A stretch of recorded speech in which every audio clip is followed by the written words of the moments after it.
Urban Ecosystem Prosthetics, a peer review. So we're going to just do kind of a run through of the various ecosystem prosthetics that we've applied or have our partners have applied to our urban environments. And I want you all, I think, to begin to think not just about water-based ecosystems.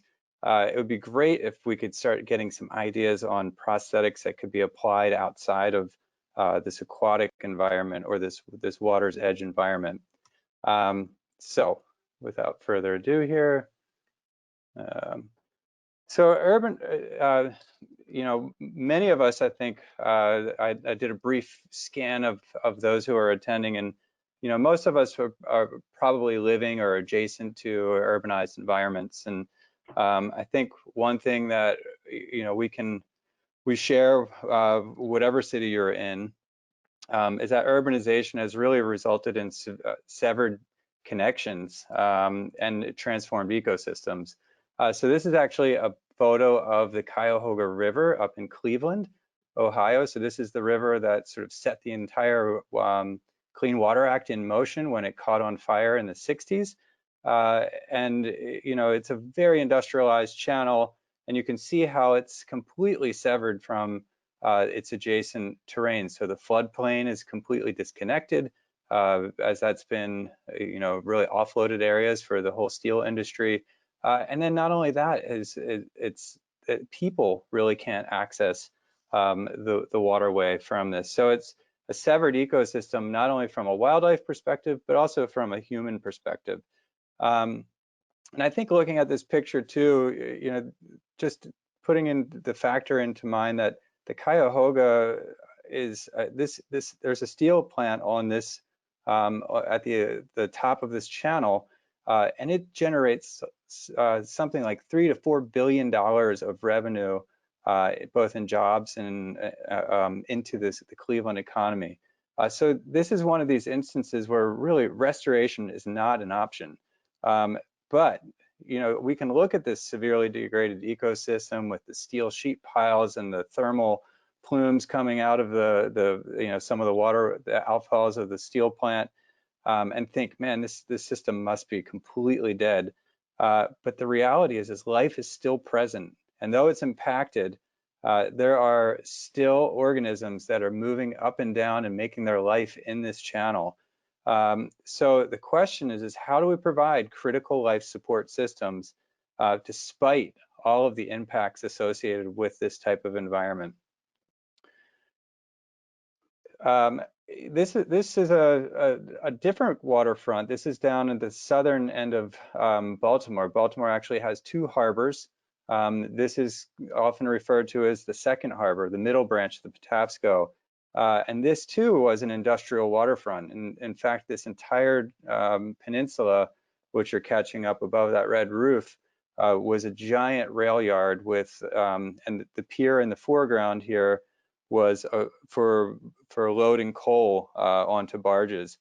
But this is undergoing a new transformation, and the pier itself, is currently a ruins and a reflection of this industrial past.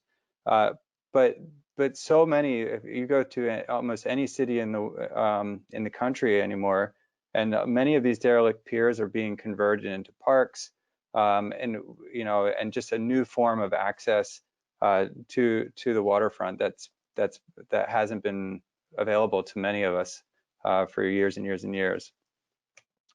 And with this access, perhaps the best benefit is that we start to develop a relationship and an understanding of what's happening with the water column itself.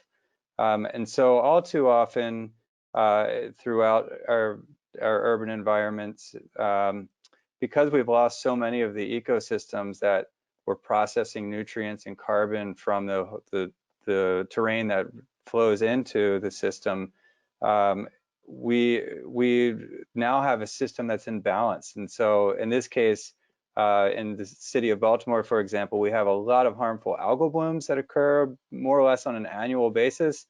These result in big fish kills, And of course, this is quite upsetting, not only to the people visiting, but the property owners and really the entire brand and reputation of a city when this occurs. So this is really representative of an ecosystem that's lost a part of itself. It's lost a critical life support system. And perhaps the most notable ecosystems that perhaps most people think of when they think of life support systems are wetlands. And since most of our cities are, or many of our cities anyway, are really located at the head of tide from a geographic perspective, so right where as far away from the ocean as we can get, right where tide waters meet fresh water. This is a great area for city locating, but this also happened to sit right on maybe some of the most productive landscapes that we had. So marshes have a number of functions and services that they provide. Being at the head of tide, they're getting this flush of nutrients, sediment, and carbon from the terrestrial landscape above. And it's here that material often is dropped out and processed and becomes this just giant food source for aquatic organisms. So it really drives a lot of ecosystem production. And subsequently, you'll get waterfowl and mammals and all kinds of organisms feeding on that production from the aquatic system. From an ecosystem service perspective, there's carbon sequestration, shoreline protection that happens, and flood attenuation downstream of these marsh systems. Many of those in our urban environments have been developed over. So in sectional view, you can really begin to see how this transition, of a soft, heterogeneous landscape that fell into the water, offering different environments for different organisms at various phases of their life, opportunities, has really been transformed over the past few centuries as we needed to dredge our harbors to get ship access to our shoreline. That dredge was often placed right at on top of that wetland and subsequently built over. So you have this incredible loss of surface area and overall production in the system, and really all that habitat of refugia, finding shelter, finding food has been lost.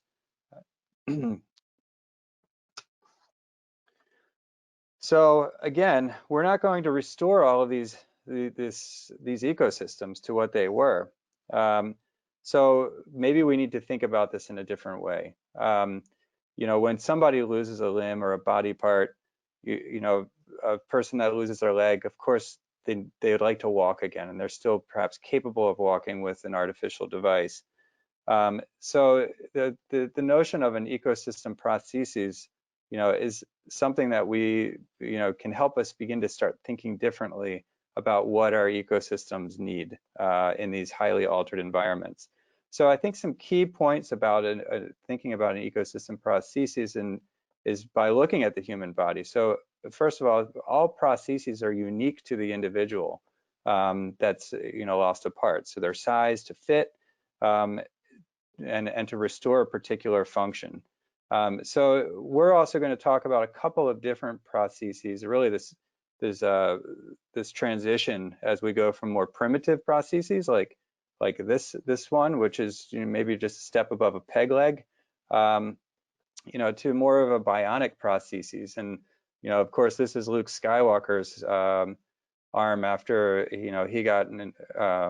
he had it severed off with his lightsaber battle with Darth Vader. And Amy, I'd love to do a poll right now. If we could do a poll, are you able to initiate that? Okay, so you should be getting a quick poll. Yes, it is visible. Okay. So in what film did Luke Skywalker lose an arm while battling Darth Vader to receive this amazing bionic prosthesis? So we'll give you all a few minutes, or you shouldn't need a few minutes. Hopefully you all know this answer. Amy, do you want to count down?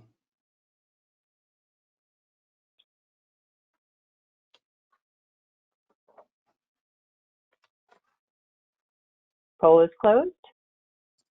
The poll is closed. Can we see? Can we see how well our audience is? Ah, there's 54% has the correct answer. It is in The Empire Strikes Back. At the end of the movie, that Luke loses his arm and drops into the Millennium Falcon and has his prostheses put on right there and then. So sorry for those who got that answer wrong. I recommend going back and watching the series. Okay, so let's get into our first ecosystem prostheses, and this is a very simple but elegant prostheses that can be applied both on bulkheads as well as under the underside of piers or even the underside of floating wetlands, and it's developed by EcoCN. They're a French firm, friends of ours, and they have it's more or less a double cage system. The interior cage hosts some sort of media which can be colonized with benthic organisms, and they place these along the marine environment because juvenile fish are coming from the outer sea after they've spawned and moving toward land. And when they come to land and it's just an urbanized, hardened edge, they're very prone for predation. And they don't have food source. So if they can find a habitat in this larger cage, they can stay hidden from or sheltered from predators while having close access to food for them to grow up and have a better chance of survival. So this same technology we adapted to the Cuyahoga. So this is actually that first photo of that Cuyahoga, the steel sheet piles. We've designed these to sort of fit within the crenulation of the steel sheet pile, which is in various states of degradation. But you can see the kind of double cage system. Getting back to the notion of a prosthesis built to fit, these were not filled with shell because this is a freshwater environment. Instead, these were filled with wood, so to mimic really a riverine environment, a stream bank. So it's providing that overhang, it's providing that carbon retained source, which hosts a whole bunch of macroinvertebrates, which becomes the food for the larval and juvenile fish. The system doesn't necessarily need to be mounted either. Floating wetlands and floating treatment wetlands are, a technology that's really blown up over the last 10 years or so. This is a system on the Chicago River and its shipping channel called the Wild Mile.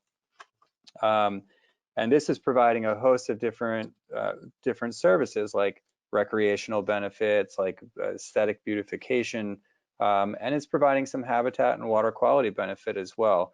So this I would say is also mimicking more like an overhanging stream bank in this freshwater ecosystem. The root and carbohydrates from that root mass are all extending into the water column, providing a food source and cover for the nekton or the fish that are living in there. Similarly, this is in Washington, D.C., the District Wharf. This is beginning to integrate these technologies into a new pier system. So rather than just working on the face of an existing piece of infrastructure, this is a new pier, and as part of that new pier, they envisioned, this is designed by Michael van Valkenburg, they envisioned these kind of artistic or sculptural ellipses of floating wetlands that were placed right out at the outfall of a combined sewer overflow. So, again, the benefits of this would be more recreational. They do have a kayak launch, so people can kind of go around and inspect and look at the pollinators that are visiting these wetlands. So there's some habitat benefit and a little bit of water quality benefit. The most recent offering of New York City's kind of vast array of piers is, there's been just a huge transformation of piers along the Hudson River that have been converted into park, as well as on, the Brooklyn side. But But this is Pier 26. This was just opened last month and it was designed by Olin Studio.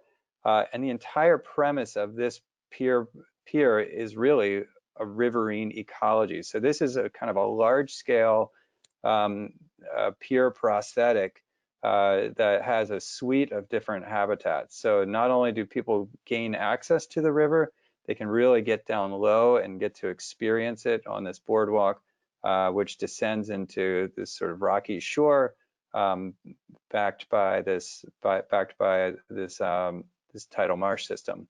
There was a number of proposed communities. If you think back on that sectional view that we had of that slow transition into the water column from forest, to maritime scrub shrub, to the various marsh and shallow water habitats, those communities are all represented on this pier. So this is a recent picture, and you can see on the left is the nascent marsh with the Spartina, the cordgrass just starting to get established, the boardwalk over top of it, and in the foreground are these boulders that are placed at different elevations to provide different nooks and crannies when it gets flooded.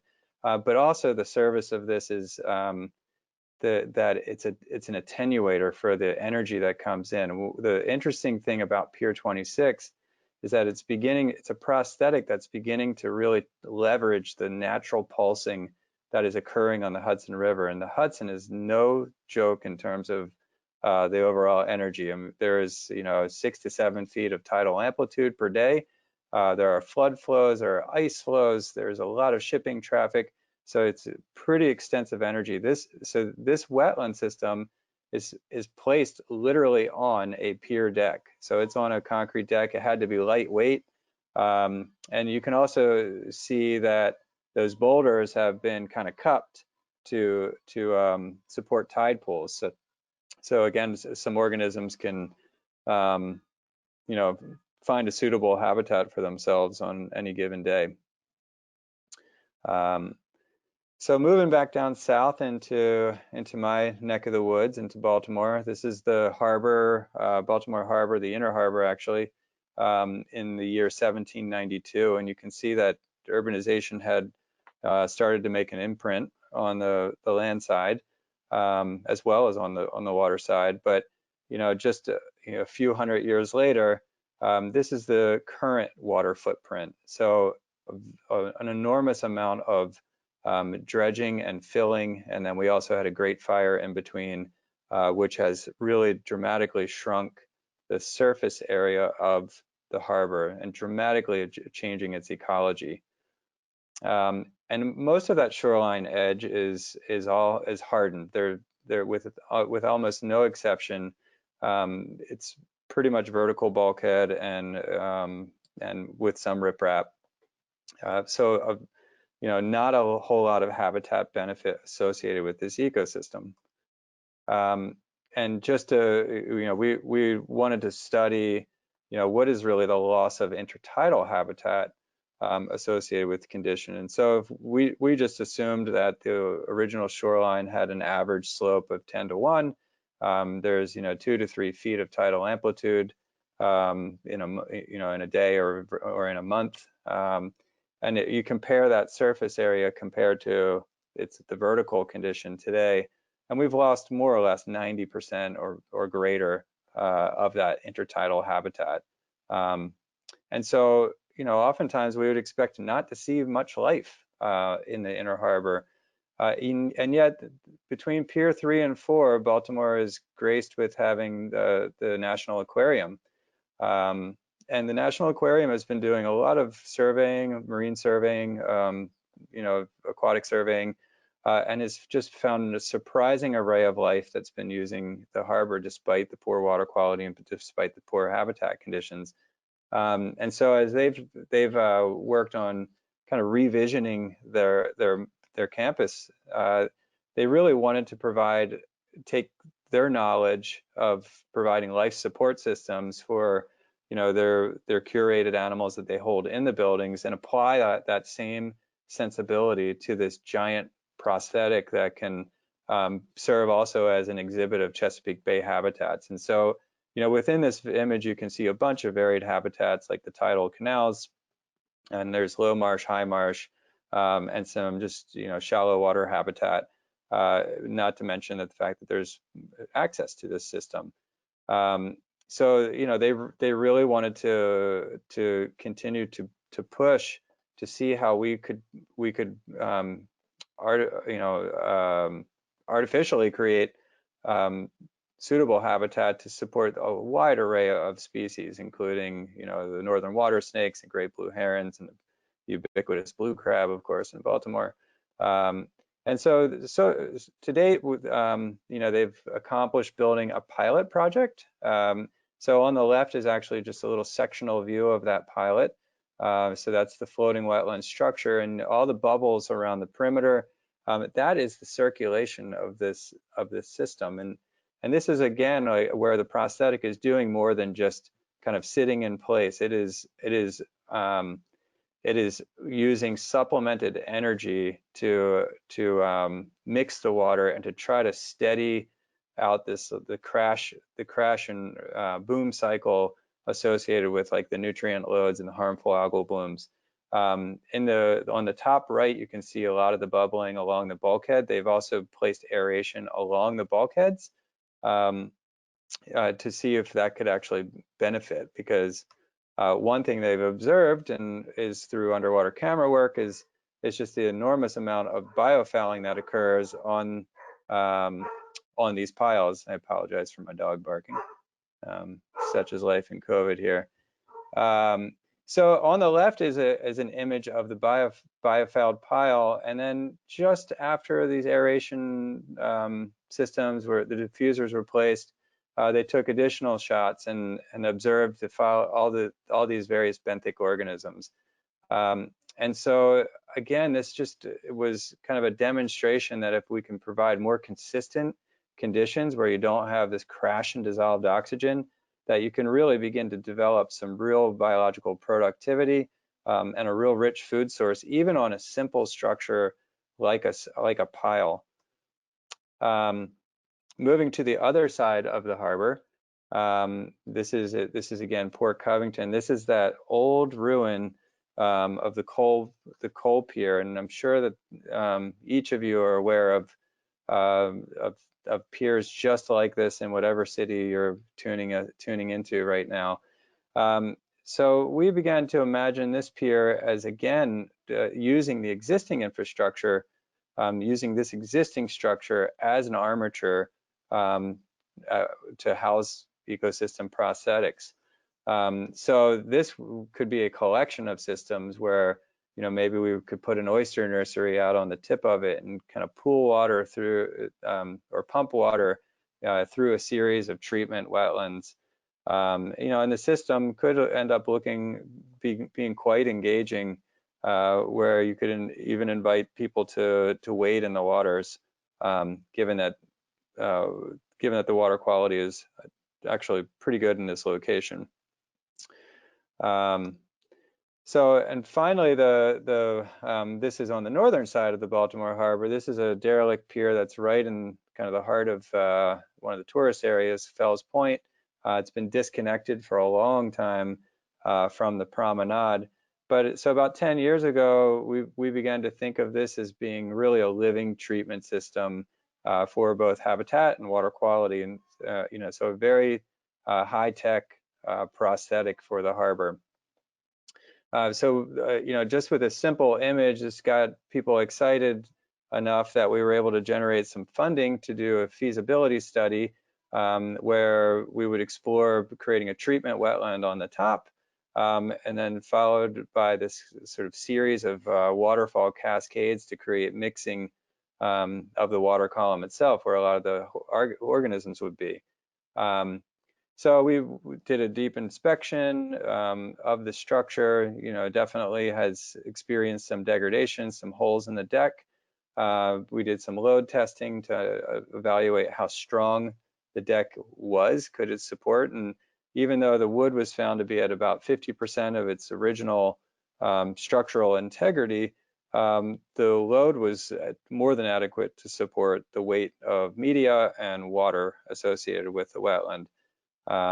And so we therefore proceeded to get into studies about the waterfalls. And what we learned is that if we were to run these waterfalls, we really need to be judicious about the amount of energy we put into it. So do we need the waterfalls to be running all of the time, or could this be something that really is more of like a signal or a sentinel to the public and more responsive to the actual conditions for which this is intended to serve, which is the aquatic life within the water. So on the top row is when dissolved oxygen levels are low. That's really when we would have those waterfalls kind of operating at their higher conditions.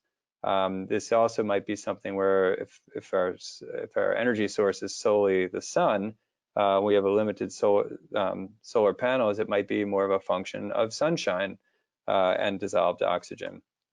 So we moved through our schematic design. We even thought about including a kinetic arts, a piece of kinetic art and sculpture that could lift some of the water for us.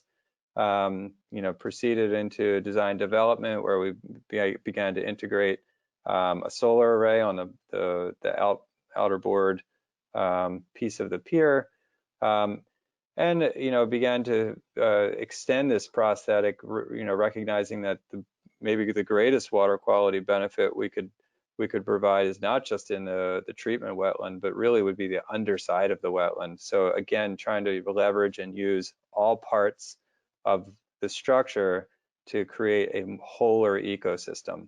And so in this case, if the pumps are lifting water to the waterfalls, that water could circulate through a biofiltration curtain, into bio huts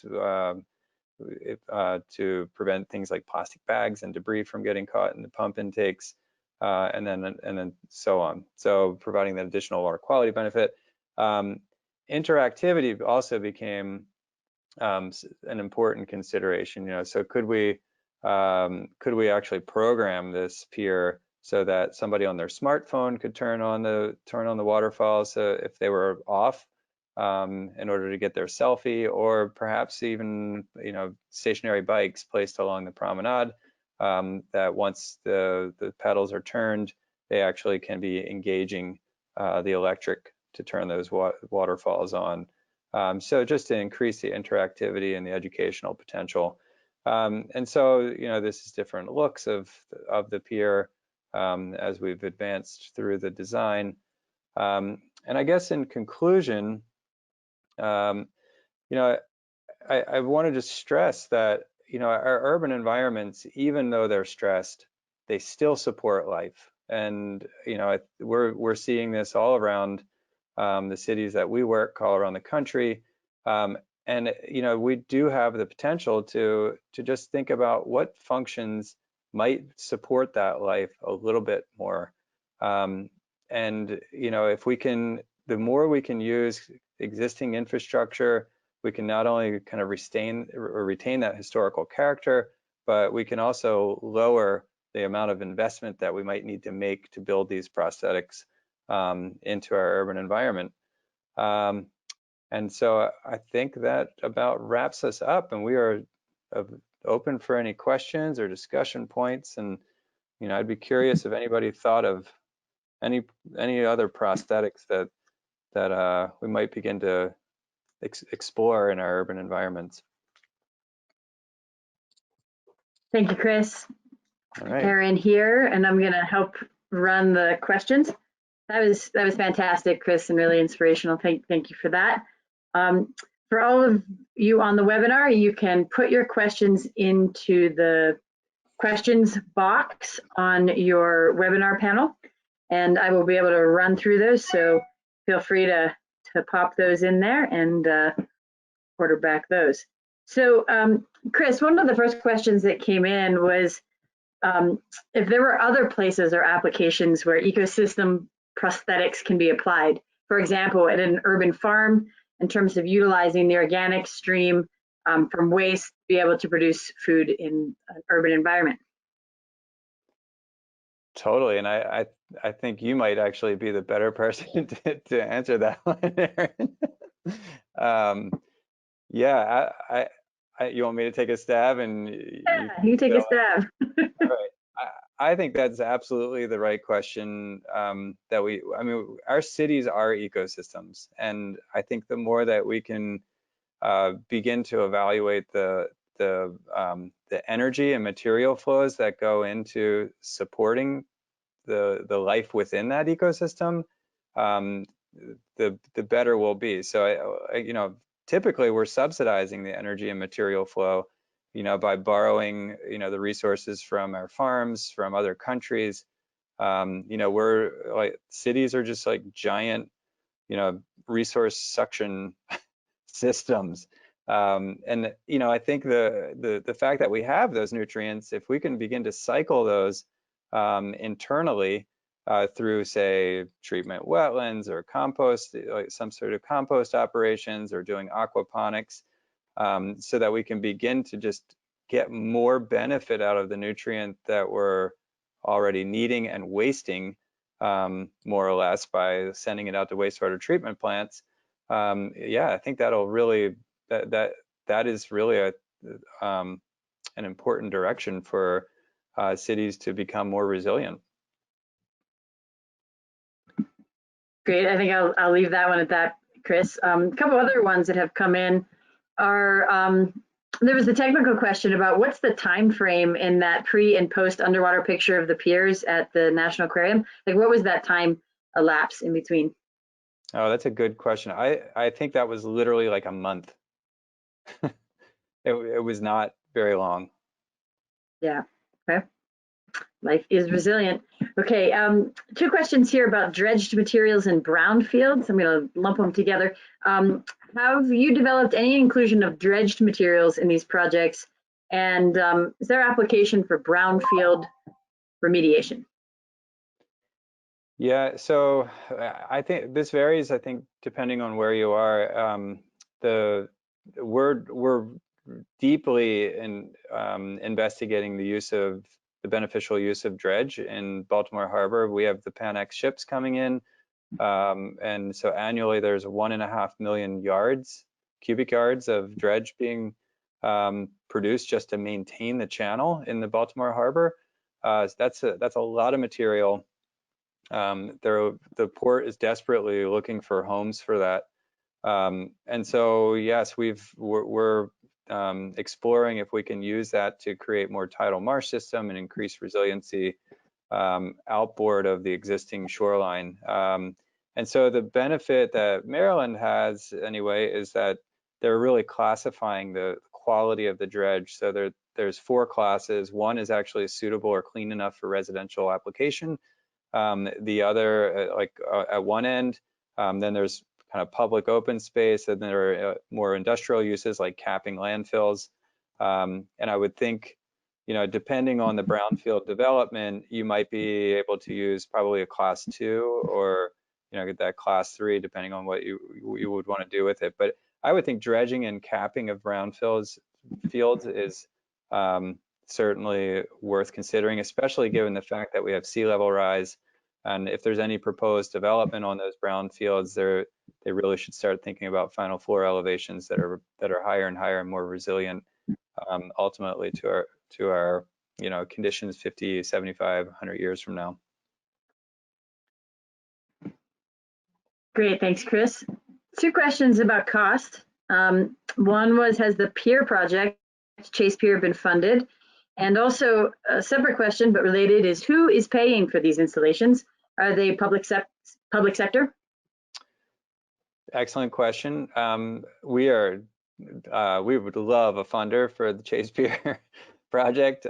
We've done, a lot of the end stages of that have been on our own nickel, just because we think it's it would be a really cool project to implement. Traditionally, our client was actually a nonprofit called the Healthy Harbor, or the Waterfront Partnership of Baltimore, who has the Healthy Harbor initiative within that organization. And so they've helped do they've really done all the fundraising to date, or when we were getting up through like schematic design, And they went to different foundations to get that money. We've also sought funding by through nutrient reduction crediting. But the trouble with like a Chase Pier type of solution is that we don't have great numbers in the nutrient load reduction that we might actually achieve with that investment. And frankly, there are cheaper alternatives for nutrient load reduction that would generate credits. And so, we're competing in that open market for those dollars. But yeah, I think, aside from that, then, I want to say like the District Wharf or Pier 26, those are private dollars typically that are funding foundations, like the Hudson River Park Trust. I believe that they got something like $100 million for that Pier 26 project. Okay, great. Separate question. Let's see here. There's a few technical ones. So for the Chase Pier project, a couple questions about whether or not you've considered adding algal scrubbers into the waterfall component, Chris, and for the water that is being pumped and being recirculated, is it coming from the water body itself? And were there any actual water quality requirements to treat that water or waste disposal and recharge? So I think I've got that question correct. But basically, was there anything that was actually a requirement from a water quality perspective for those systems? No, there was no requirement for there was no water quality requirement. I think what we're trying to do in that particular project is create one of these a refugia zone, so that we can create more consistent conditions when we have these crashes in the overall harbor. So there is life in the harbor. They can do quite fine, and they will know where there's more consistent. Those organisms will learn, and if they have motility and can get to these locations that are more consistent, if they're starting to feel that dissolved oxygen is lowering, they're going to go to the areas with higher dissolved oxygen. We've totally thought about the algal turf scrubber piece of this, and with Chase Pier, we've looked pretty intently at how we might do that, because we would get both increased dissolved oxygen by using the turf scrubber. We would get better nutrient removal that we could account for and maybe trade.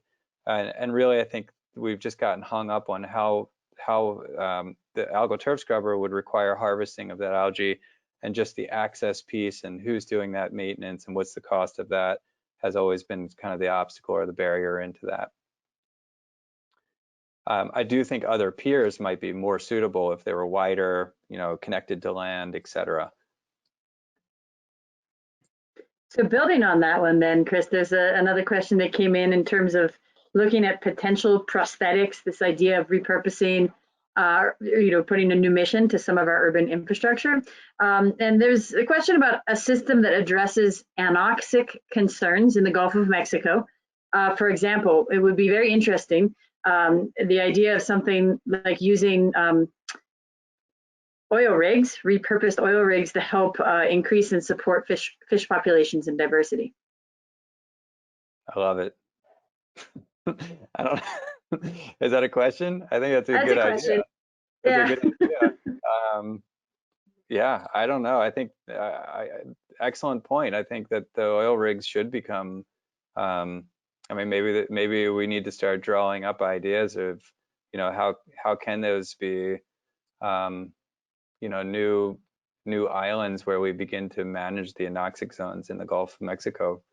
I don't think we want to be necessarily resort to blowing bubbles, which is energy intensive. But maybe we can create some kind of localized, reef and refugia type of conditions, so that those organisms can kind of, and then there's a network of those. If we had a network of those kind of oil rigs converted, that might be something where the animals can learn how to find kind of island hop the ideal aquatic conditions. Cool idea.